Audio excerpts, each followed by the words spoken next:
sistema que hem muntat de tal manera que el que pretén és simular, no?, com seria una ciutat costanera, això aquí veiem el poble o la ciutat, que tindria doncs, la seva platja associada i tot l'espai marí que hi tindríem a la vora. Llavors, aquest sistema el que pretén fer és simular unes onades per veure com aquesta ciutat s'inunda o no s'inunda depenent de quins sistemes de protecció naturals o artificials trobam a la zona.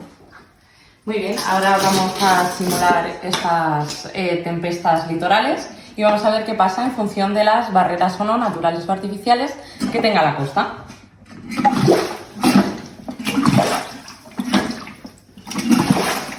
Tal y como vemos, exento de barreras, la ciudad se inunda.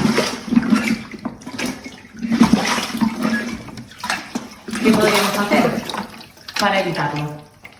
Doncs una manera clàssicament el que s'ha fet és amb enginyeria fer una infraestructura de formigó o grisa, que se'n diu, dura, per protegir la ciutat. Podem veure què passa.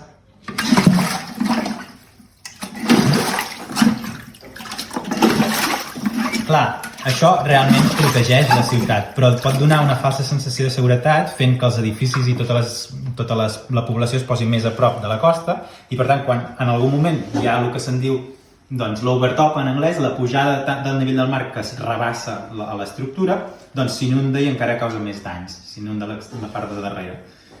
Què més podem fer? Doncs beneficiar-nos del que ja existeix naturalment en moltes zones de la nostra costa. Com, per exemple? Podria ser, per exemple, una praderia de fanerògames marines, com, per exemple, podria ser la Posidònia oceànica. Aquesta planta el que fa és formar praderies molt extenses i hem vist que una de les funcions ecològiques o el que li diem serveis ecosistèmics és la seva protecció de la costa perquè atenua les onades. Llavors anem a veure-ho. Efectivamente, la energía de las ondas se disipa.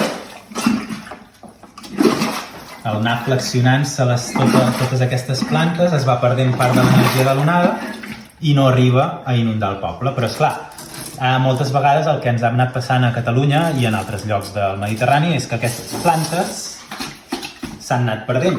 I si es van perdent i cada vegada es fan més petites, doncs veiem què passa. Veiem que continuen fent una certa feina, però com que l'onada té molt menys temps per frenar-se, és més probable que se'ns inundi la ciutat. Evidentment, això només funciona si la columna d'aigua és molt baixa, si hi ha molt poca profunditat. Si tu tens una pradera de Posidònia a 20 metres, no funciona. Però, en canvi, sí que pot funcionar si tens dunes també, doncs les dunes o la vegetació que hi ha sobre la platja també fa aquesta funció molt ben feta. Un altre exemple d'aquesta protecció a sobre de la platja seria quan després d'un temporal la Posidònia es queda damunt la platja i s'asseca allà. Llavors això seria una barrera totalment natural per tal que la platja no perdi els seus sediments i és una molt bona mesura per protegir aquesta costa un cop la planta ha sortit a fora. Ha perdut les fulles, diguem. Sí. El sistema l'hem muntat per fer activitats de divulgació tant amb nens i nenes de l'institut, d'escoles, famílies, el que sigui, i és una mica com per fer veure o posar de manifest, no?, que realment aquests ecosistemes tant submergits com emergits de vegetació costanera són importants i que s'han de protegir a les nostres costes.